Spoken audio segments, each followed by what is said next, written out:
Wolf. That is the Hall of Look Famer, who's Chris back. Carter. Happily married, back Freshly from married.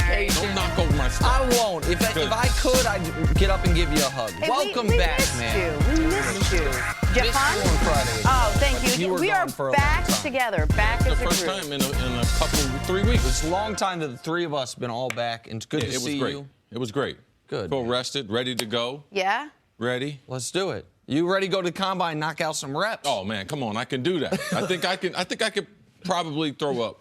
I think you could match what Orlando Brown's numbers were. The 40, Not great. the I'll definitely- 225. I think you could. 225, he still might got me. Okay, but the 40, you think you could get him? But that 40-yard dash he ran, when he stopped running, there was still some stuff moving. I mean,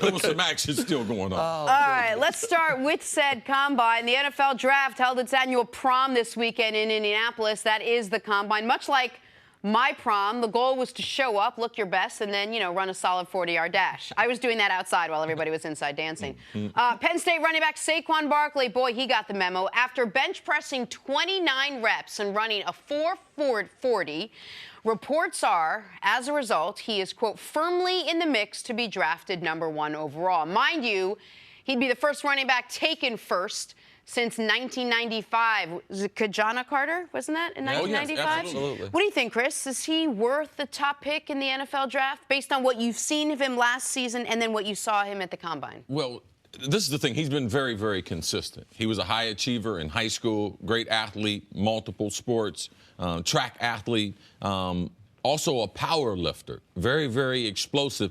A lot of times you don't see those combinations as far as a guy who has that overall strength and has that overall athleticism, over a 40-inch vertical. I mean, it lets you, that coupled with the game tape. Because you can't just go to the combine and fall in love with the guy. You have to be like, man, this guy, has he been a consistent performer at every level? And he's been able to do that. In normal situations, you would think, okay, who's the best athlete? He's worthy of a first-round pick unless it's a quarterback.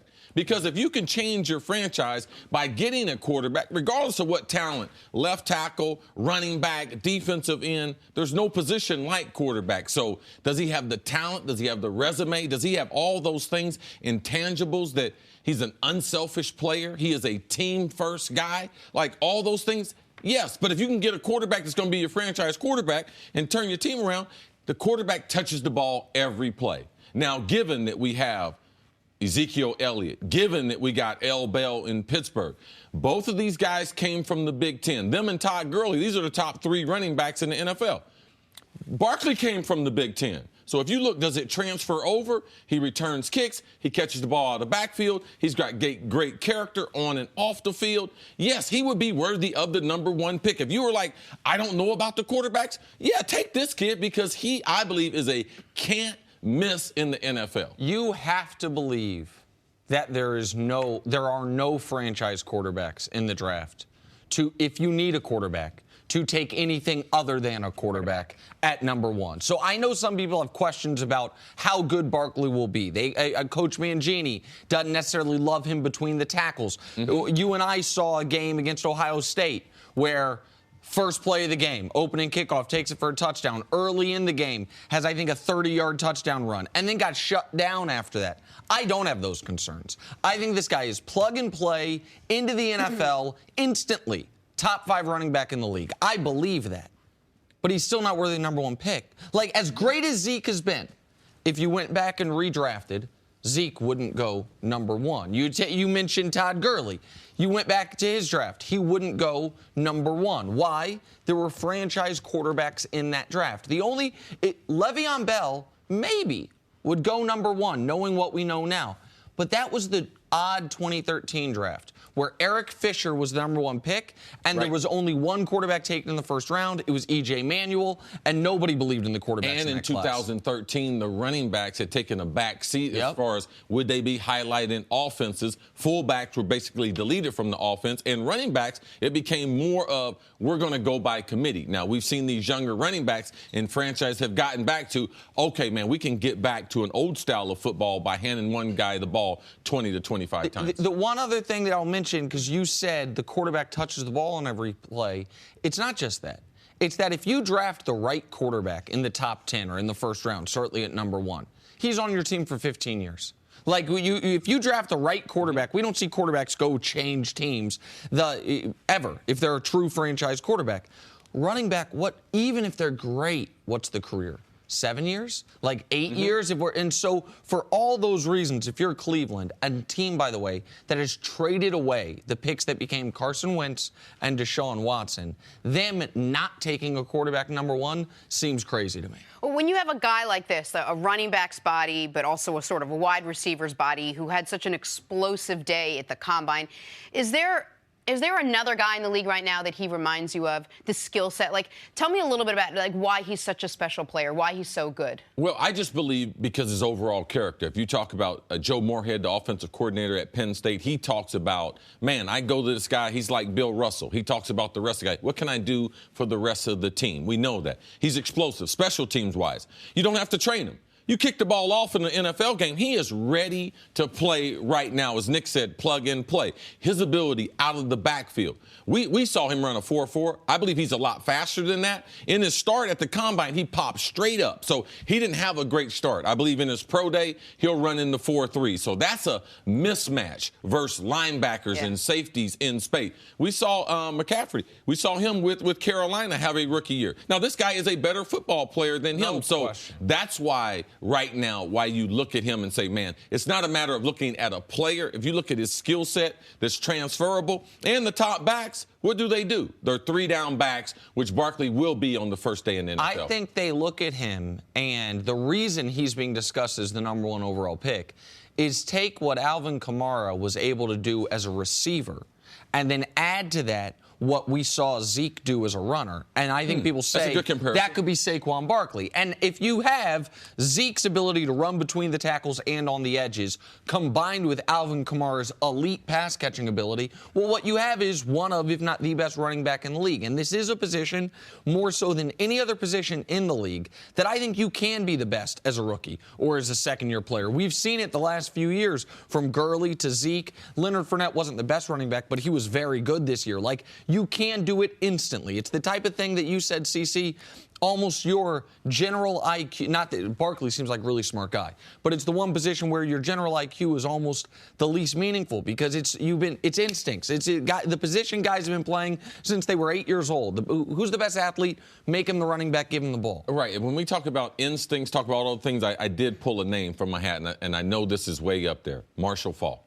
When I look at a player and say, who could he be like? Marshall Faulk, when he was in the league, that's what I see Barkley in the comparison. Marshall came in as a little undersized, a little smaller than Barkley, but he evolved as one of the best 3-down backs, great mismatch against linebackers, his ability to recognize defense and everything. So that'd be a comparison that I would bring. My thing with Cleveland is because they hold the 1 and 4 pick, I don't think it would be bad for them to take him first because then you control more of the first round because the drop-off between him and the other running backs is huge. Then you can still get a quarterback at 4, but you take him away from the Giants and potentially Indianapolis or other teams who might try to trade up. So for me, I wouldn't be opposed to drafting him number 1. And I believe you still get the quarterback at number 4, and you have the 2 best offensive players in the draft added to the Cleveland Browns. I believe that helps them instantly. Especially if you think that the talent pool for quarterbacks is pretty equal among the 3 or 4 that are up there. Yeah, that to me is incredibly risky because even if you believe the Giants and the Colts aren't going to take a quarterback, someone could trade into that spot and take it. And if you're Cleveland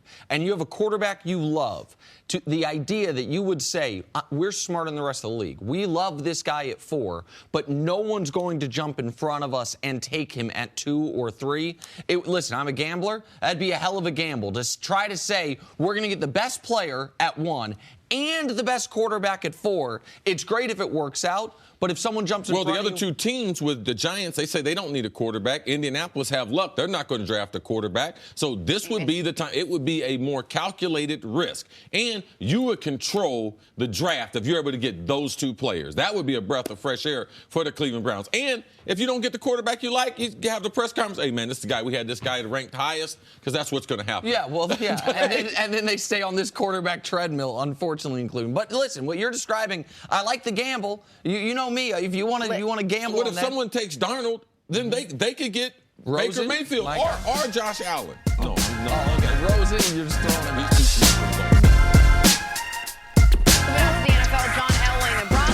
reportedly discussed trading with the Browns for the #1 overall pick. According to reports, the deal is very dependent on where Kirk Cousins ends up.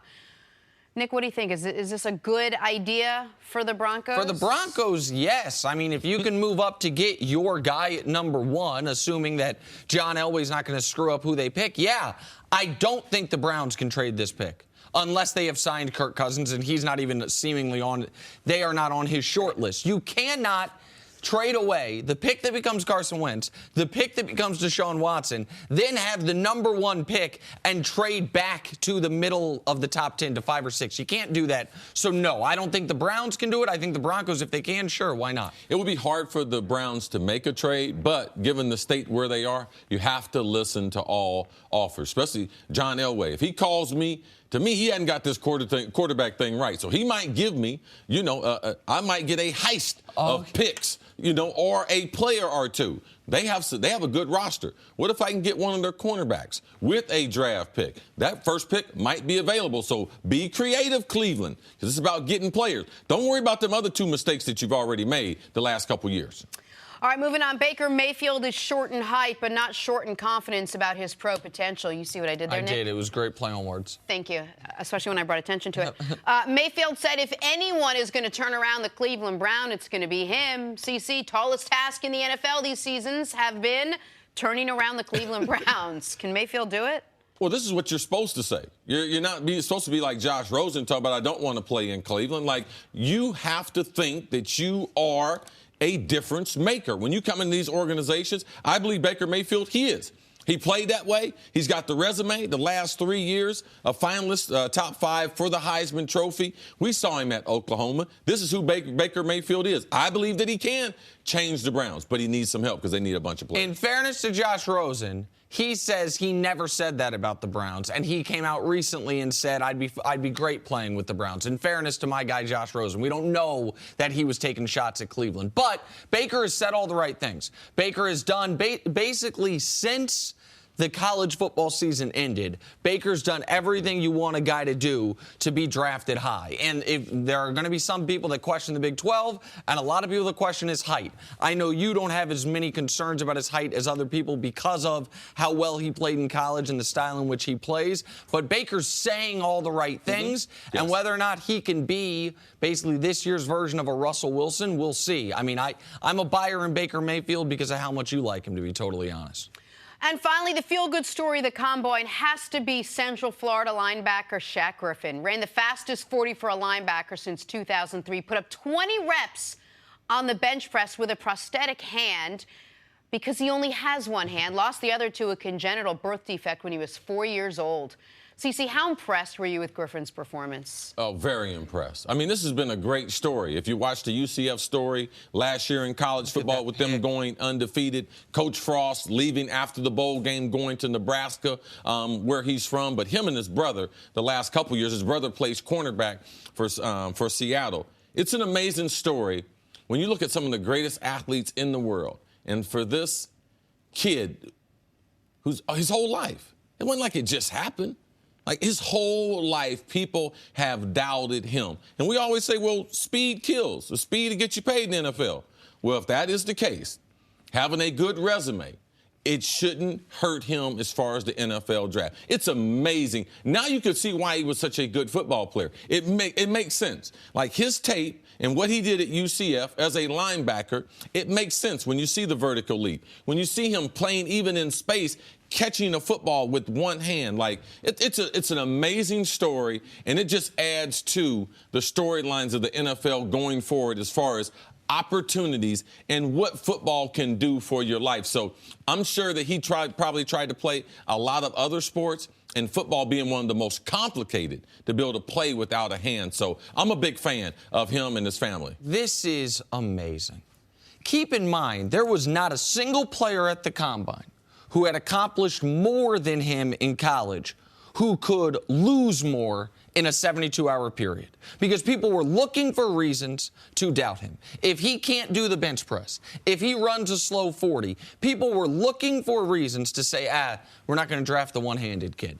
This is a guy who won Conference Player of the Year, who was the best player on the only undefeated team in all of college football. He's their best guy, the MVP of their Peach Bowl win. And then he goes to the Combine and knocks it out. And if people don't know the full background of his story, I just want to let people know this.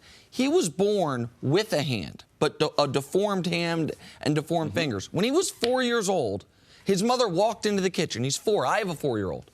Saw him trying to cut his fingers off with a butcher knife. That's when they decided to end up doing the amputation. Because he had no feeling in his much. fingers. And so, when he touched things, it was so painful for him that he decided to do that. To see his identical twin brother go to UCF along with him, then get drafted. The year after his twin brother leaves, he leads them to an undefeated season. To do what he did in the 40 and then also on the bench press, with one hand, to have built up that much strength in his core and his chest and his shoulders, even though we all know how hard it must be for him to lift weights in his left hand. Like the different things he has to do, it's unbelievable. But forget the story part of it. This guy's a great football player. This guy will I would imagine, would make a team better as a mid-round draft pick. I love this story. Absolutely. You can't duplicate the type of speed. We saw him playing in college football. He plays in space. He rushes the quarterback. Also, as a guy, when you go to play in football games, there's certain characteristics that you want in the football players. And it's just not all based on just raw talent.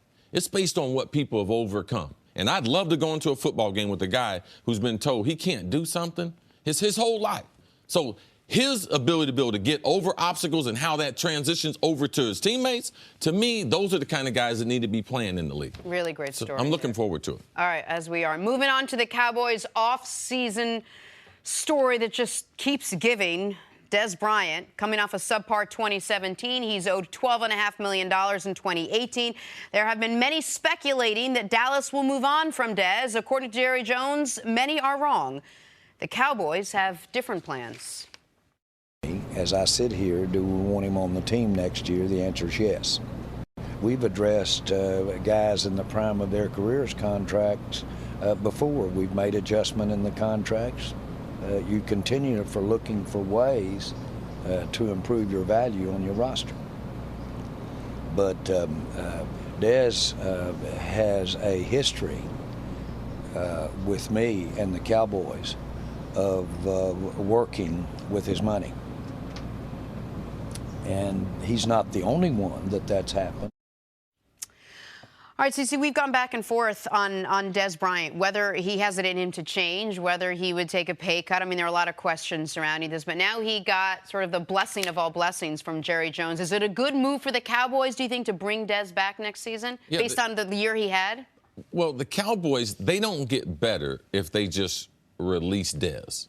They don't get better. To replace his talent and the cap hit that they're going to have to take because it's hard to replace that kind of talent. Now, Jerry said him and Dez have history together. We're going to see how that history works out because the history is, regardless of, this will be the first time he's ever come to Dez and said, I want you to take less money to do a job. Dez said he didn't want to take less money, so they're going to have to work it out. I believe Dez will be a Dallas Cowboy. It's in his best interest because Jerry has a lot of capital invested in Dez Bryant. Not only in the salary that he's paid him, in the staffing, the people he's put around Dez Bryant. Dez has almost 24/7 people around the clock who watch him, people who call him, people getting him to the facility. Like, let's not forget the issues he had with Dez Bryant as a young player. So now as an unproductive veteran, I mean, how valuable is he to the Cowboys? Now, he's more valuable to the Cowboys than he is to other teams. So I believe Dez will understand and take the pay cut to continue playing with the Dallas. Because if he doesn't take the pay cut, I believe Jerry will walk away from him. Wait, what do you mean he's more valuable to the Cowboys than to other teams? Because the Cowboys know exactly what he can do. I believe he's a bigger asset in the locker room, to their quarterback, to Zeke. They know him. When you go someplace, you don't have history with those guys. Like, I believe he's a better asset for the Cowboys and is a better player than he would going somewhere else and learn the whole new system and a whole new environment. And they've just invested time, money, and resources into him, as you allude to as well. Like teams human beings, teams, general managers, whomever, in day-to-day life or in sports, have a hard time identifying what is a sunk cost and what is not. If you've put a lot of time and money into something, you don't want to walk away from it. You want to see it work. You mentioned that you think they will be able to get him to take a pay cut. That, I would be surprised by that. I wouldn't be surprised if they move the money around to where he's getting the same amount of money. They just change the salary cap part of it. But I bet Dez's agent is doing the same thing I'm doing, which is looking at the available free agent wide receivers and saying, okay, if you cut me. That's a huge gamble. That's a huge gamble when you start looking at the list, because it's what value you bring to the team. Because these guys, do they have 3 poor years in a row with the Dallas Cowboys? So that list is relevant, but it's irrelevant to Jerry Jones as far as getting his team in when you slice up the pie, they can't give Dez that slice of the pie and continue to do business. They have other guys on their defense who need to be signed. Like, these are things that are trickle-down effect. Dez Bryant is not worth $12 million. I don't care what his agent says, and I don't care what who's on the list. The point that I was trying to make is that and maybe you don't care, that if Dez were cut today, if the news we were talking about is Dez Bryant's been cut by the Cowboys, what I think everyone would agree is the best free agent wide receiver available is Dez Bryant. And the Cowboys, I think we also agree on this, even with Dez Bryant, need more help on the wide receiver position, need more explosive players on the outside. So if it's already a need, I just feel like the leverage might actually sit in Dez's camp rather than the Cowboys' camp, because they know what the Cowboys need. They know that while he's slated to make $12.5, if they cut him, they don't get $12.5 million of cap relief. They get $4 million of cap relief. Like, I think they can do all those things and say, why would I take the pay cut? There is no logical person that's sitting around right now saying, you know who has the leverage in the Dallas Dez Bryant thing? Dez Bryant. No, you know the reason why? Because we got 3 years of film of him being an average receiver. All right? So that's not. But who would they? But the thing, my question is, how? It doesn't matter. Sometime when your employer, when they want to get more salary cap room, they start looking at, wait, how do we get more money? Well, we're paying this guy $12 million. It's no free agent list that's going to have an effect on that. Like, this is looking at what they're doing, who they're paying, who are their most productive players, because those are the ones that warrant the biggest contracts. That's what he said. I've done this before. I've gone to players before. He is setting the stage telling us, I'm getting ready to go to Dez Bryant, just like other Cowboys players, and I'm going to ask them to work around the salary that we're paying him. How do you get Dez Bryant to be better than he's been the last couple of years, especially if the first part of your conversation opens with, we're going to ask you to take less money? You got to put him in the slot. You got to teach him a package where he is in the slot, and teams cannot just isolate him as the split end receiver to the boundary side. It's easier for teams to negate what he's going to do. It's far more predictable when he's outside than if you moved him inside. There is no 40 games of tape on Dez Bryant playing in the slot because he's only played a little bit of it. So that's what I would do. I go back to the basics as far as his fundamentals, the things that got him this way, and I would add 1 or 2 routes to him. Another thing is, from a philosophy standpoint, you have to throw the ball down the field to Dez Bryant. You have to give him a couple 50-50 jump ball opportunities during the game. He is not a blazer down the sideline, so you have to give him an opportunity, because that's what makes Dez a little bit different than the other receivers. His ability to be able to come up with those plays on the 50-50 ball. To go up and win a jump ball. Like, that's what if you think of Dez Bryant highlights, very rarely is it him running free down the field. It's him running up, high pointing a ball, getting it. Now, most of those highlights, to CeCe's point, happened 3 years ago, 4 years ago, 5 years ago. But that is, his skill set's still there. And if he can turn into a good slot receiver. I don't think it's good leverage when you tell Jerry, hey, Jerry, go back and watch me in 2014. Right. But it might be good leverage to say, go watch Eric Decker, because that's your number 1 receiver if you're tough. Welcome back to First Things First. We welcome in former NFL head coach Eric Mangini. Good to see you, Coach. Gang's all back Gang's together. all back in Yes. town, Coach. Feel good, warm, comfortable? Want to wrap us up and just talk football? I've missed all of you. You got a nice little haircut there, Coach. You look like your son. Well, you know, I'm trying to go youthful. right, How's it Benjamin working? Button. Very good stuff. All right, so the Kirk Cousins sweepstakes continues. According to reports, Cousins prefers the Vikings as his free agent destination. He is said to believe Minnesota gives him the best chance to win immediately. That and those Minnesota Sunsets. The other top teams are the Broncos, the Cardinals, and the Jets. Coach, would Cousins make the Vikings the best team in the NFC next season? To me, this is the best example of how imprecise a science quarterbacks are. Yeah. So Minnesota's got a draft pick. They've got a guy they traded for. They've got a free agent that was on the low end, and now potentially they're going to go get a free agent that's on the high end from a team that doesn't want the guy and letting him move on, and they signed a different free agent. So everybody's moving around. Does it guarantee that Minnesota's the best team? No, I think their defense is what puts them in that elite category. They're special that way, and I'm not sure he's going to move the dial. I'm not sure it's going to be that much significantly better than what they had. Would you say, though, that the one position they're missing, like they're a quarterback away from being an elite team and one of the best going into next season? Yeah, to me, they have all the pieces in place, and I do think if they go get someone that hopefully Kirk can be, that should put him over the top. Short term. Now, what they have to pay for him, I think long term is going to dramatically change the way the Vikings are composed, and so they're going to have to win now if they make this decision. I think it's impossible for coach to look at Kirk Cousins going to the Vikings absent of what the salary is and how it's going to change the team. How that team has been put together, how they've made some smart picks. Even when they had to take risk with Sam Bradford, they did that. High risk.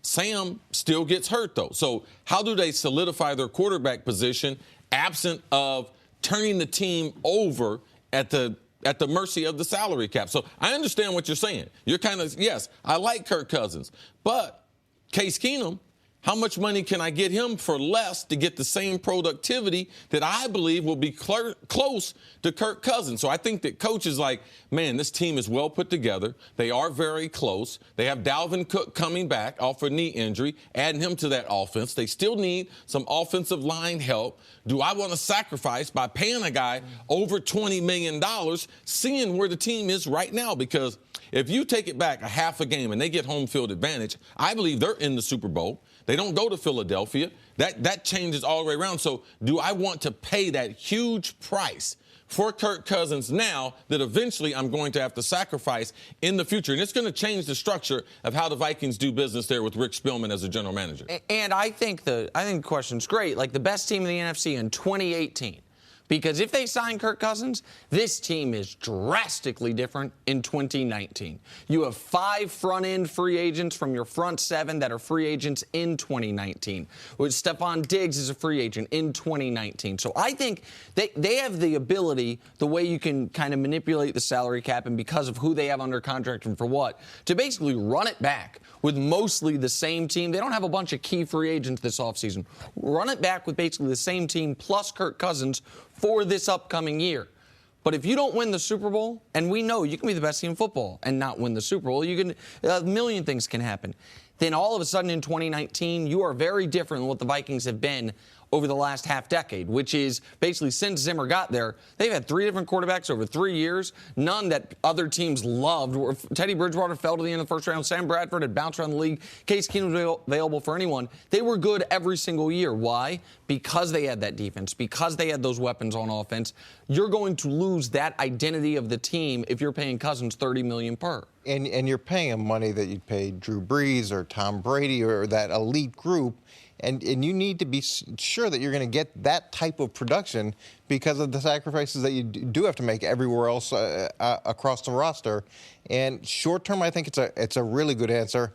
Long term, I'm not convinced this is the best decision for Minnesota. So what is the best decision? If they end up not going with Kirk Cousins, they have their pick right now because none of those 3 guys are signed that they had last year on the roster. What do you do? I believe Case is the number 1 option for them. I believe Teddy Bridgewater is very, very intriguing because they know him. They love his leadership. They love his overall character. And they believe that now, with the skill people they have around him, they were a lot better than when he was the starting quarterback. So if they were able to get Teddy back to where he was playing, that combination and the salary. Like, you can't look at who you can get absent of how much it would cost. Yes. Like, they were paying Sam Bradford a lot of money. So I don't think they're going to bring Sam back when they can bring Case and Teddy potentially back and have them compete for that starting job, Coach. And really, they don't have a choice of those three guys. Those three guys now have a choice of where they want to go. And if during this whole process they feel like they weren't loved, they weren't respected, they weren't wanted,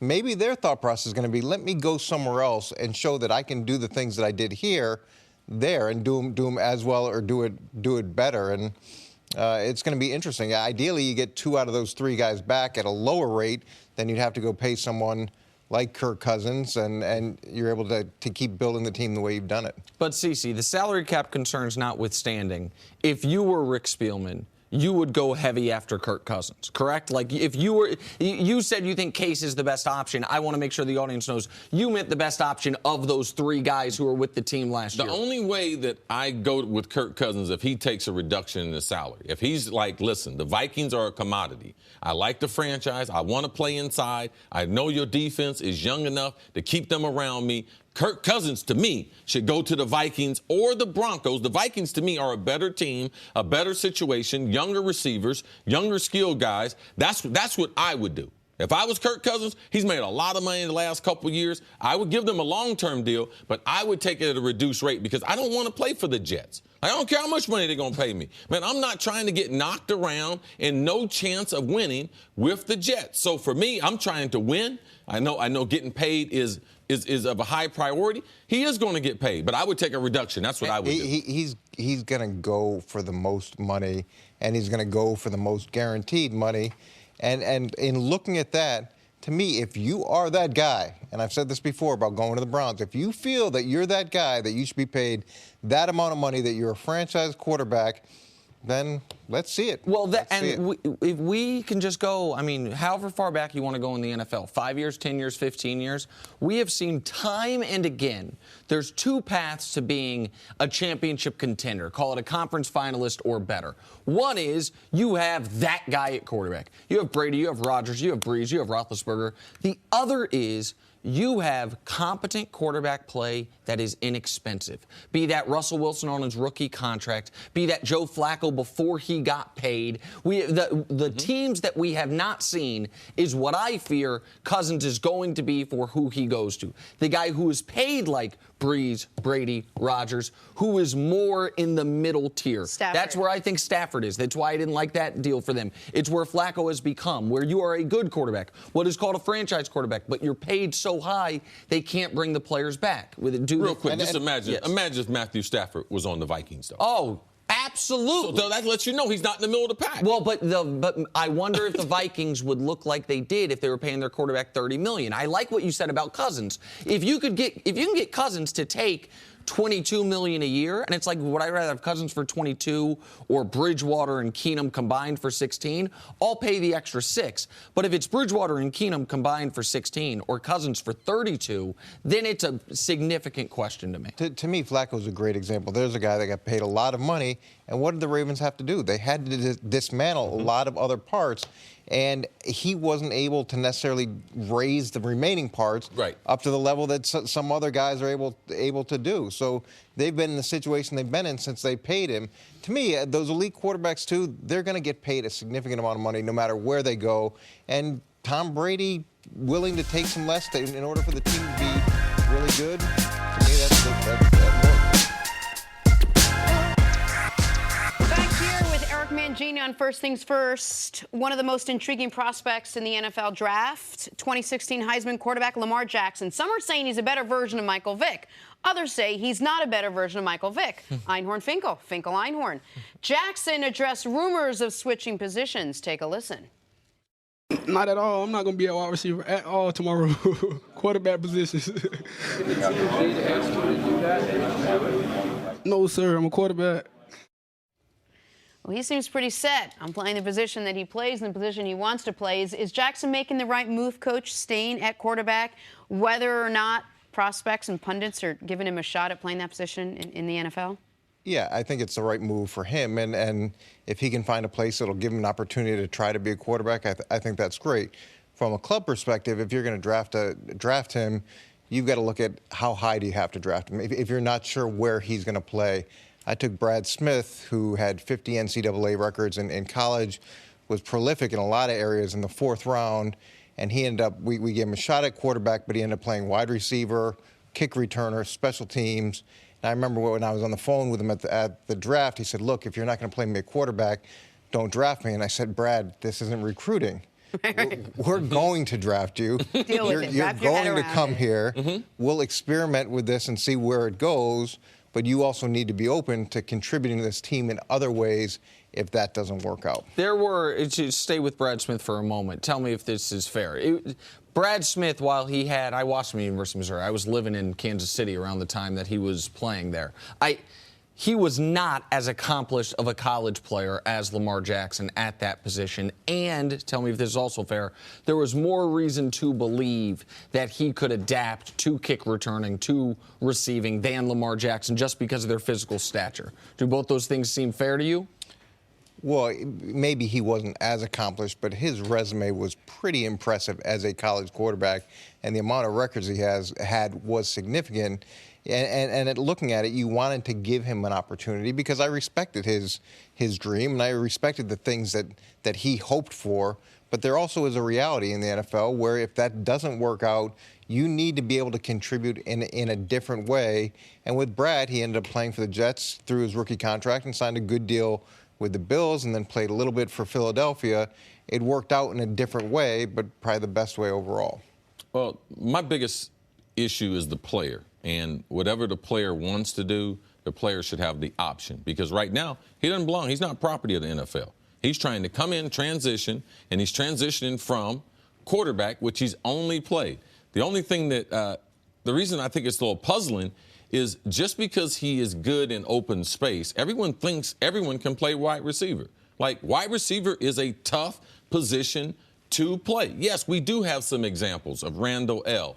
converting over from a quarterback at Indiana to a good wide receiver in the NFL. Yes, we do have Edelman. These are rare cases, but neither one of these guys could play quarterback in the NFL. Their only option was a returner or slot wide receiver. Like, those were the only options. Lamar Jackson has a legitimate chance to develop into an NFL quarterback. He deserves that right. And when a player says, I want to play a certain position, you need to be on guard. I respect Coach Mangini. When you're trying to manage a roster, yes, how many things can a guy do? The more things you can do in the NFL, the longer you can stay. But if a guy is not bought into the other things that it would take to be an expert at this position, it becomes very, very hard to train him. Lamar Jackson, you need to listen to him. He can't catch. So when you can't catch, you can't play wide receiver. I don't care how good you are in space. Like, you're not going to be able to catch the ball. And there's nothing more demeaning on an offense or takes the spirit out of an offense besides hitting the quarterback is guys dropping the ball. So you can't say a guy can play another position just because he's electric in space. Sometimes it doesn't transfer over. And unlike Brad Smith or Antoine Randall or Julian Edelman, those guys, if they were just quarterbacks, go either at the end of the draft or undrafted. Lamar Jackson is projected to be, as a quarterback, end of the first, beginning of the second-round pick. If today Lamar Jackson said, you know what, guys, you've worn me down. I'm going to play wide receiver in the NFL. He's no first-round, second-round pick as a wide receiver. A guy who's never played, who says he can't catch, who people have questions about his durability as a quarterback, all of a sudden, he would be a project at wide receiver. It would be crazy for him to embrace that. Now, after the draft, I tell Lamar, we change our objectives. There's a team that's invested in me. They're invested in my talent. Obviously, they're invested in my quarterback skills long term. But on day one, I look at that coach and say, man, coach, how can I help this team? And he says, you know something? I need you to run a couple reverses. I need you to return some kicks. In the process to develop me as a quarterback in a partnership, I will do those things. But I wouldn't do those things before the draft unless a team came to me at my pro day and said, you know something? We have a great deal of interest in you as both. Would you be willing to work out at that position? And Chris makes a really good point. You can't minimize the skill set it takes to play wide receiver. A lot of times people you're just trying to find a spot for a guy, Brad Smith didn't quite develop into the wide receiver we were hoping to because he didn't have that background, and it's a lot harder to do than people understand, and we were quick to slot guys into other spots. But when you look at Russell Wilson coming out of college, I remember doing him and saying, I don't know if he can play quarterback, but he's a guy I'd want on my team. He was exciting in so many different ways. And where they took him in the fourth round, you can do that. You're getting into the third. Oh, is that Yes. into the third? Yep. Okay. But in that space, you can make that decision. And if you have to go and take Lamar at a much higher spot, then you need to commit to him as a quarterback, and you need to try to make that work. And at some point, if it's not working, then have the conversation, hey, let's try something else. Didn't we see this a little bit with Tim Tebow? Wanted to play the position he wanted to play. Coaches were enamored by him, loved who he was, who he could have been. And he decided to play the position he wanted to play, and he bounced around a little bit, and then he was out. The distinct difference is Tim Tebow could not throw a football. People use the Tim Tebow example as, hey, the guy won the Heisman. But they still brought him in as a quarterback. I'm going to say this. Tim Tebow cannot play tight end either. Tim Tebow played the only position he could play for those 3 years. The NFL lifespan over the last 30 years has been 3.4 years. If you look at Tim Tebow, watch when he started running into problems. Year number 4. The league had caught up to him. Quarterback was the only position he could play for 3 years. He wasn't developing as a passer. And even that amazing serendipitous run he had with Denver, I was at one of those games against the Chiefs. He completed 2 passes all game and won the game. There was another game in that amazing run where it took a fumble by the opposing team's running back when they could have just taken knees for them. Right. People use Tebow as an example, as it's not about race, or it happens to all these Heisman Trophy winners. Tebow is a 1 in a million for a lot of reasons, not the least of which. But Tebow got 3 chances to play quarterback. For multiple organizations as a first-round pick. They're trying to get Lamar to change before the draft, before he gets any opportunity. Despite the fact that anyone watching it, I am not a mechanics expert the way you are. I'm certainly not a mechanics expert the way you are. But anyone watching, Tim Tebow knew, okay, he throws different than any quarterback that has been successful ever in the NFL. Lamar does not. We've seen guys play like Lamar, look like Lamar, be highly successful in the NFL. And so I don't know that he'll be successful. I don't know any of these guys that will be successful. But I think he's got a better chance at quarterback than any other position. And look, all quarterbacks don't have to be cut the same way, and all systems aren't the same way. And you saw it even with Deshaun Watson. I remember watching him coming out of college. Again, there were questions on how good of a thrower he would be, whether or not he could develop. But the one thing I put down is he is going to be a problem for defenses with the ball in his hands because he had such unique talent in that area. So if you're looking at it from a team perspective, you know you have that. You know you have that thing taken care of. Now, how much can you develop? And a lot of that, too, is about the person, about the human being, about their willingness to do the things they need to do to continue to grow and learn. Back to the NFL Combine, Wyoming quarterback Josh Allen had scouts oohing and eyeing over his strong arm. One coach said Allen can throw up to 70 miles an hour and up to a 90 yards. CC, is Josh Allen sort of leapt ahead of the other quarterbacks in the draft? Well, when you look at just pure talent, like what guy looks like the prototype NFL quarterback? He has the size from a height, weight standpoint. He's a very good athlete. Can he throw the football anywhere on the NFL field? Will he have one of the biggest arms in the NFL instantly? Yes, but is he the best thrower of the football? Compared to who can throw the football the furthest, those things are very, very different. I believe that Sam Darnold is a better thrower of the football, but yes, if you want to do trick shots, if you want to play horse, this guy right here, he has the best throwing talent. He has the best arm talent of anyone in this year's draft. Which doesn't mean accuracy. No. Watching the Combine this weekend, it was funny when you watch the quarterbacks. Because they say their name, they say their college, and beneath them, they try to tell you, like, their best accolade. So it was Lamar Jackson, 2016 Heisman Trophy winner. It was Baker Mayfield. It either said 3-time Heisman finalist or 2017 Heisman Trophy winner. Sam Darnold, Pac-12 champion. For Josh Allen, it said honorable mention all Mountain West. So he played in a nothing conference, was not the best quarterback in that conference, not the second best quarterback in that conference last year, but the third best. And by the way, I looked at it. He threw for 1,800 yards total. He only missed 2 games, played in 11 games last year, threw for 1,800 yards. The Josh Allen discussion frustrates me because it feels to me, CC, like people decided going into this college football season, Josh Allen's a top prospect, and I got it. Threw for 3,200 yards his second year in Wyoming. Like, okay, we're going to see this progression, keep moving up. And then despite the fact that he was bad, had bad accuracy, had terrible yards per attempt, had terrible total passing yards, the team wasn't very good. Despite all those things, people were like, nope, guy can still throw from the midfield to the crossbar on his knees, got to be a top prospect. I don't see it with him. I don't understand it with him. Well, it's easy for me to understand. Any guy that has a big arm is going to have an opportunity to play in the NFL. When you have the type of body, when you have the height, when you have the weight, when you have that arm strength, you are going to get a chance. It's just like a 7-footer in the NBA. They are going to give them chance. Is it fair?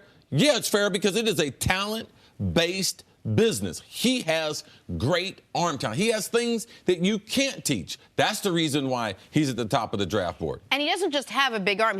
If you ask John Elway, he'd say, oh, this guy's my prototypical quarterback. The guy that you think, the tall guy, the big arm, you know, the sort of, the big hands. Like, you look at a guy like that and you almost want him to be your successful quarterback in the NFL.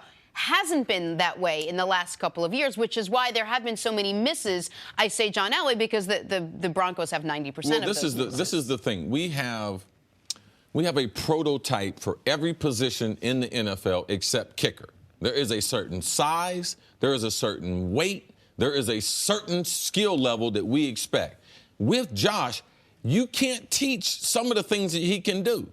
You can't teach those things. So when we talk about the quarterback's the most important. When you have a guy who's a prospect like this, you want to get him on your franchise because we don't know when we're going to see the next Josh Allen, someone who has that. Now, he didn't have the type of final year that you would like to be able to respond to the 3,200 yards that he had the previous season. That was because of injury. That was part of the team that he played on. That's why he was honorable mention. But when you talk about who is a guy at the next level, who has the most talent? He's one of the guys that has the most amount of talent. CC, a few months ago we were talking about the Patriots, and I said they could, if they, there's a way they could lose even if Tom Brady plays really well. And you said to me, you're like, well, I haven't seen that. Like, I'd like to see that happen. I have not seen a quarterback be bad in college and then become great in the pros. I haven't seen it. I've seen quarterbacks not get to play in college and turn into good quarterbacks in the pros. Matt Castle was that guy. Not that he was good, but he had a good season at least. There are a lot of different stories I've seen of guys turning into successful pro quarterbacks. Josh wasn't bad in college. He had a half of a bad year, all right? His last year, the whole thing, I thought, CC, he threw for over 230 yards once. Like, I didn't think he was good all year long. Look at the attempts. Look at the people around him. Look at the personnel around him. Like, it was not very, very good. When you have the type of arm talent he has, you're going to get drafted high. Forget what his senior year was. We knew before this year's draft. I told you several months ago, this guy potentially was going to, and you looked at me like I was crazy. No, but that is, what you said there is 100% correct, and that's what's frustrating to me. We knew before this year, so it didn't matter that this year, and you can say look at the talent around him, but the counterpoint to that is look at the talent he's going against. Like, to me, those two cancel each other out to a degree. When you're playing quarterback, and if they can get to your quarterback, and if you don't have a running game, you don't have good wide receivers, how are you going to dominate the game? Go ahead. We haven't heard. The last couple of weeks, Josh Allen hasn't been the guy at the top of this class. He seemed to be like maybe 3 or 4, or 5, whatever it is, but within that mix. Then all of a sudden you have the Combine, and now there's talk of him at number 1. How much of an influence does the Combine actually have where a team could actually say, you know what, we're going to stake our future in this guy as opposed to this guy because of a couple of tangibles I don't believe the Combine changed anything. Just because we're talking about stuff does not mean that the priority for the quarterbacks, the order for the quarterbacks have changed. And the reason why I know the Combine didn't change anything, because all the quarterbacks didn't work out. So if all the quarterbacks had worked out and we'd be re-rating the quarterbacks, then we would have a legitimate case. But with Sam Darnold not throwing at the Combine, you're not going to change the order because a guy decides he's a healthy scratch at the Combine is waiting for his pro day. Josh Allen reminds me of Christian Hackenberg. a guy who, after his first year playing, people were like, this guy could be the #1 pick of the draft. The production wasn't there, but his size was there. His strength was there. His hand size was there. Jets ended up taking him, I think. I believe tail Josh end of the has second more round. arm talent than Hackenberg, and I believe he's got more heart than Hackenberg. I think if you were as social as I was Saturday night, you stayed in to watch Rockets Celtics. Lucky you. And also sort of not lucky you for not having plans Saturday night. Yes, there will be other Saturday nights. There won't be too many games as good as this one. Both teams wanted it. Rockets walked away with it, picking up their 15th win in a row and securing a league-best 49-13 record. As good as that is, they still only remain a half game up on the Warriors, who themselves keep winning. Nick, can the Rockets continue this success through the postseason? We know what their postseason history has been. I'm so glad you said that, Jenna, because the Rockets in postseason history, because it's about Chris Paul, Mike D'Antoni, and, of course, James Harden. And I feel like there is just a level of almost misinformation going on about what these guys' actual histories are. So let's start with the head coach, because people are like, D'Antoni teams in the regular season, they're great. But then in the postseason, in 2005, when the Suns maybe could have won the title, coached by Mike D'Antoni, they make the Western Conference Finals, but their second or third best player, Joe Johnson, broke his face, so they lost to a 59-win Spurs team. There's no shame there. In 2006, they make the Western Conference Finals, and they lose to a 60-win Mavs team. In 2007, they're playing a 58-win Spurs team, a team that if they beat, they would have won the title because on the other side of the bracket was a way too young Cleveland Cavalier team. And what happened? Their guys got suspended after Robert Horry hip-checked Steve Nash, knocked him, and the guys ran on the court. And then in 2008, the last year of the D'Antoni era, they lose in the first round to a Spurs team with a better record. Like, I don't see the choking there that I'm supposed to believe has happened. James Harden and the Rockets have played to their seed every year but one since he's been there. Like, the idea that these guys have some history of wilting in the playoffs from coach to best player to second best player, I just don't think the history backs that up. So, yeah, I believe in the Rockets. Yeah, I don't think the postseason's going to be some boogie monster for them. So I don't believe what should the narrative be? Like, if it's not that, like, because D'Antonio hadn't been successful, Harden hadn't been successful, Chris Paul has been hurt, not been successful. Like, as one of the great players in his era, what player would we say that has the credentials of Chris Paul and has had less success than Chris Paul? Because that's what we talk about. So it's not unfair to D'Antonio that he's getting criticized, or that people are moving now from, oh, they have the best record, to now how will they do in the playoffs? Because that's the conversation. They're going to be in contention for the best record, #1 or #2. Chris Paul, like, this is true. People didn't make this up about him. So what should the narrative be as we get into March? I mean, I think the narrative on Chris Paul should be, when has he had the better team? When has Chris Paul's team lost and it's like, man, the Clippers sure were better than the team? I mean, look how we talk about LeBron. How many times was his team not better? Yeah, and by the way, it was unfair. It was unfair to do that to LeBron. What we've done to Chris Paul, we move the goalposts on these guys. Like, Chris Paul hit a walk-off game winner, Game 7 against the Spurs. And nobody cares because the next series they end up losing in 7 to the Rockets. Like, in a series, by the way, right, he missed 2 games. In a series in the closeout Game 6 where he had 31, 7, 11. Like, I think Chris Paul's been great despite not making Western Conference Finals. James Harden, in his career with the Rockets in the postseason, gives you 27, 6, and 7. Like, I just don't think these guys have been bad in the playoffs the way the narrative is. Right. I just think that when you look at Toronto, what would be the story with Toronto? Cleveland, what would be their story? You have to look at legitimate ways for them not to reach their potential. Because if they don't reach the finals, it's not going to be a good year. So now between here and there, what else are we going to talk about? I mean, if they continue to play, that's all we can. So the conversation is legitimate. Why? Because we've never seen it. They've never collectively done it together. So until they do it, and then even if they did it, you know what we'll be saying?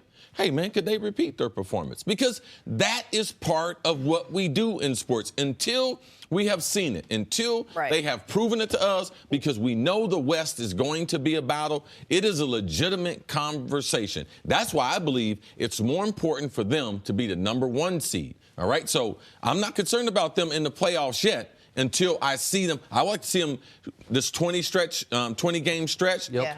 How does Joe Johnson blend in? Because I'm concerned about Joe Johnson because is the way they move the ball and the way they've closed out games, does Joe Johnson really help them? I know him and D'Antoni, they have history and everything, but does he actually help them and make them better? That's a legitimate concern coming down the stretch. You brought them up as the best team right now, and can they maintain this success? I look at the standings every day, and I keep thinking there's something wrong with my refresh button. It's always a half a game up on the Warriors, because as well as they're playing, Warriors are playing well, too. I think they've won 5 in a row or something. Yep. How much would you like to see that cushion extended to feel more confident in this team?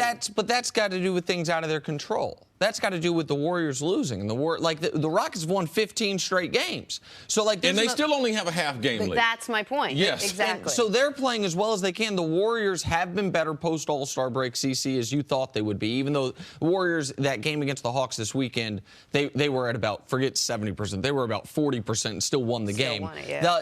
Listen, the Rockets, every one of these games matters, which is why the comeback against Boston was so impressive. They went from down 6 to up 2 in less than 90 seconds of game time in the final minutes of that game. Those are the types of wins. That was a playoff atmosphere. Boston wanted that game so badly, and the Rockets got it. But this idea that I don't think it's totally fair to use the comparison of Cleveland or Toronto or Golden State with Houston just because. No, I wasn't using it as an excuse. I said there's a narrative around each one of those teams. Right, but those teams, the players on those teams are what created that narrative. This Rockets team's totally new. Well, because they added Chris Paul. So the question is, what will they do when they're due? What will they do in the playoffs? That part we don't know. That is an unknown, and it should be talked about.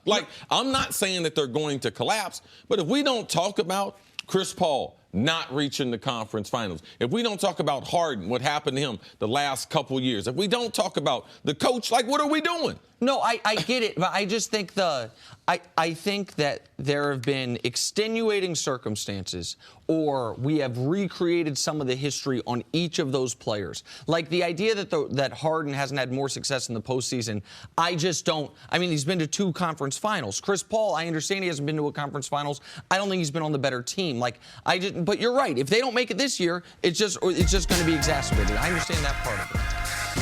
Now that the NBA season is heating up, I wanted to talk about another podcast we do at Fox Sports, and that's Chris Broussard's In the Zone. Each week, Chris breaks down what's trending in the NBA and the biggest names in the league. Previous guests include Kareem Abdul-Jabbar, Shaq, John Wall, and myself. So if you love the NBA, make sure to subscribe to In the Zone wherever you get your podcasts. Hey, you guys remember when the Cavs made all those trades and then the team won a couple games and then everything was great? Well, Cleveland lost 126-117 to the Nuggets on Sunday, and they're now just 4-4 since all those new guys came to town. LeBron James says the entire team needs to improve. We're all trying to get better. It's not just the guys. It's just we're at the deadline, but it's all of us. We're all trying to figure it out. My new favorite question to Nick, because I've asked it every single day since we started the show, September 1st. Is it time to start worrying about the Cavs? I'm not certain why we would. I know this, that the Cavs are. The regular season games don't mean anything. When you go out there and you have a team on one side, one team on the other side, and you lose, no need to be worrying about it. Are you concerned? Are you concerned? Go ahead, you go. Yeah, I believe winning games are important. Okay, so are you concerned about the Cavs? Yeah, absolutely. I've been concerned for a long time. Okay, so what's the trade did not cure what I have. And that is doubt that the Cavs, can they put it all together? Are they a championship team? Yes, I have doubts about that. Yes. It put a Band-Aid on it, but I don't think it cured it.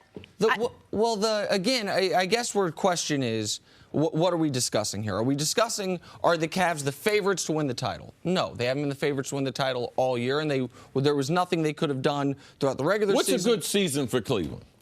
A successful season is winning the title. Okay. Yes, absolutely. So, do you have concerns about them winning the title? But that would have been Chris, that would have been the question no matter what. Of course, everyone would have been So what's the problem with that? Everyone would have been concerned with the Cavs' chances of winning the title as long as Golden State exists in its current iteration, especially since the Kyrie trade happened. But if we're talking about because they lost to Denver, and because they're now 4-4 since the trades, what is my level of concern? I know this about the Cavs. They have gone through 3 separate separate team makeovers throughout the year. Somewhat unprecedented for a team in one season. They're going to, by the way, have to go through a fourth when Kevin Love gets back. The beginning of the year, they didn't have the training camp with LeBron. They had all these new players post-Kyrie. They struggled right then. Then they got going, and then Isaiah Thomas came back. They struggled there. Then the trade deadline happens. I don't know if it's fair to say they struggled. That game, if you watched, it's a one-point game with 2 minutes left, missed 3, made 3, and game changed.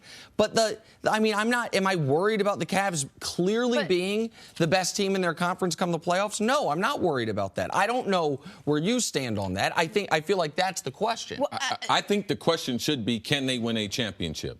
Are you concerned about their ability to win a championship? Yes, I'm very concerned. This is the reason why. Because even since they've gotten the new players, LeBron James has played well. But the rest of the guys have not blended in well with him. So that's my number one concern. LeBron is playing well. My number two concern, how much juice does George Hill have left in the tank? And is he good enough offensively for them to be a championship team? That's number two. Number three, the younger players. They are younger, but they're the same bad defensive team. So that's number three. Number four, Tristan Thompson, even before he got hurt. How good is he as the Cavs center? And should Kevin Love be their center?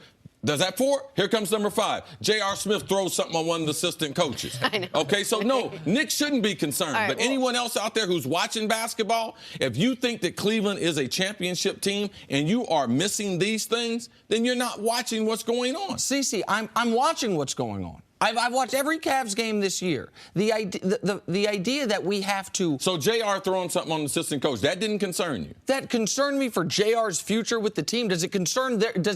You're not concerned about J.R.'s psyche? Well, I don't know. His first game back was one of his best games of the year. I don't think that JR is not a guy I'm counting on right now. We've talked about this all year about JR.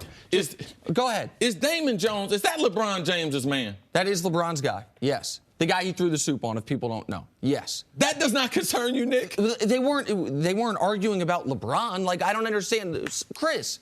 Nick, we know how these teams work. Mm-hmm. All right? You're not going to have a guy, I don't care if he's JR, want to start, throw something on one of your boys and we know that's LeBron James's guy. If you think that doesn't have internal team locker room discontent, like, oh, everything's just smooth in Cleveland. Well, I'm glad you look at it that way. Everyone should have those type of glasses to be able to look at the Cavs at. What I know is this, is that they are without their second best player. They have played 30 games this year with a actual roster. That's a legitimate concern. Right, if he weren't coming back, if it were an injury that you thought would affect him into the playoffs. You'd be concerned about how he's going to adapt with the other new players. Right. And so those are legitimate concerns. They are. So you can admit that. I said it, if you were listening, I said it 10 minutes ago, that the Cavs, that they will have to go through a fourth rebuild or getting new players involved when Kevin Love comes back, because these guys haven't played with him before. But am I concerned about their ability to make the NBA Finals? No. My feelings on the Cavs are the same right now they were at the beginning of the year. They will make the NBA Finals and be underdogs in those NBA Finals. How they play Game 8 with the new players is not going to change my opinion. It doesn't matter to you whether they are seeded 7th or 1st or 3rd or 4th? As long as LeBron James is playing, I will expect a championship from him. If he's the greatest player in the world, when one player can dominate a series, that should be the expectations for a LeBron James-based team. Now, that should be the question. Are they championship caliber? No, for which I do have concerns. Okay, I will be writing that down and ask you that exact way with that same inflection tomorrow. So we're good on that. That's segment 4. Pepper, if you're listening in the control room. Moving on to Lonzo Ball. Ball had 18 points, 11 assists, 7 rebounds Saturday in a win over the Spurs, and that was on 6 of 10 from three-point shooting. Lakers 4-0 since he came back from that knee injury. But despite his recent success, Lonzo says, quote, people are still going to hate. We're not hating here. CeCe, is it looking like Lonzo can live up to the Lonzo Ball hype? I don't know if the hype is, but what I see is a rookie playing in the NBA who had some time off on the court. He's healthier now than he's ever been. He started the season where he was injured starting the season, so he's probably healthier now. He's seen more NBA basketball. He's been around the NBA a couple times. He's adapting to the game. The pick and roll in the game against San Antonio, they're going underneath the pick and roll. He's shooting 3. This is what NBA players do. So through practice, through the coaching staff, he's able to make these shots that he wasn't making earlier. So that comes about with practice. That comes with confidence. So, yes, he's a better version of himself. More games he plays, he should continue to get better. He wasn't playing bad basketball. There's just some parts to his game that needed to improve. There's some parts to his game that hadn't lived up to Magic Johnson saying that he would have his jersey retired. But as a rookie, we knew that he would get better, but there were some things as far as rebounding the basketball and some things he was doing as an NBA player that were outstanding. He's gotten better at shooting the basketball, which is going to be a drastic improvement in his overall game. I mean, that's the key. The fact of the matter is the first 25 games he played, his defense was good. His rebounding was elite for his position. His passing was elite for a rookie. But his shot in offensive game, non-passing, was broken. And since then, the last 15 games he's played, his shot not only has it not been broken anymore, look at that. I mean, he's shooting 44% from 3 over the last 15 games from 24% from 3 in the first 25 games. Like, that's the difference. The difference is in that improved three-point shot has led to an increased overall percentage on his regular field goal percentage. Like, that is the difference. And if this guy is just, 44% is an elite three-point shooter. I don't think he is that long-term. But if he is just an adequate three-point shooter, the rest of his game is already so mature. He's a better defender than I thought he would be at any point. I thought he'd be a defensive liability. The coaches on the Lakers say he's been their best defender on the team. He's obviously their best passer. Like, if he can hit shots, he becomes a dynamic offensive player, and he becomes the guy that they thought was worthy of the number 2 pick, the guy that I thought was worthy of the number 1 pick. Is it just a coincidence that he was starting to play better now? He's starting to find his shot. He's starting to play with more confidence now that his dad is not around, is not out of town. We haven't heard from him. He's busy. Totally coincidental. You sure? Well, how can we prove it? We can't. Well, why do you think it? Go ahead, explain. Because it's about practice. The kid was playing good before he got hurt. Yep. He was doing some elite things. NBA shooting does he have to change his shot? The Lakers have decided, no, he doesn't have to change his shot. So now it's a matter of repetition. You have more time to practice on the court in NBA, especially when you're a younger player. Not actual NBA practice time, but the time that the assistant coaches are able to spend. We knew his body would get more mature at the end of his rookie year going into his second year. We've seen Ben Simmons been able to develop because just having that extra year to put some pounds on your body and get your body NBA ready. So his shot and being able to practice it and have confidence that I don't need to change my shot, but I just need to be able to make the shots that I'm giving, that right there has nothing to do. And we have to make sure that with this kid that we give him credit when it's due, and when the criticism, make sure the criticism is on him and not on other people. So right now, let's give the kid credit. It has nothing to do with other people. And Cece, you said, how can I prove it? I think I can prove it, that it has nothing to do with the dad. The 2 most controversial things the dad has said. One was about Luke Walton, the head coach. He said that in the midst of him struggling. The other one was recently when the dad said Lonzo's not going to re-sign with them if you don't bring in LiAngelo or LaMelo. That didn't throw him off at all. Like, it is a regular progression. By the way, a couple rookies we don't talk much about. Josh Jackson, the 4th overall pick in Phoenix. What has happened to him the last month and a half? He has played better basketball. De'Aaron Fox, the 5th overall pick, I believe. What has happened to him the last month and a half? He's played better basketball. Lonzo has had a spotlight on him, unlike any of these other guys, understandably, but I don't think it's about the dad, good or bad. Lonzo was healthy before the All-Star break. Their management decided not to play him, so he had an extended rest. The dad and the family were in Los Angeles for the All-Star break. Right. So after the All-Star break, he has played well. So the dad was around. So I give credit to the kid. I prefer to talk about the kid, too, compared to talking about other things. The story is the kid's playing great, and that's what we should focus on. They've won the last 8 games that he's played. I'm Jenna Wolf, and thank you for listening to the First Things First podcast. Make sure to subscribe and tell your friends, family, and coworkers about the podcast, which, by the way, is available on iTunes and all your favorite podcast apps. You can catch a fresh new episode every Monday through Friday on FS1, starting at 6:30 a.m. Eastern, 3:30 a.m. Pacific. So long.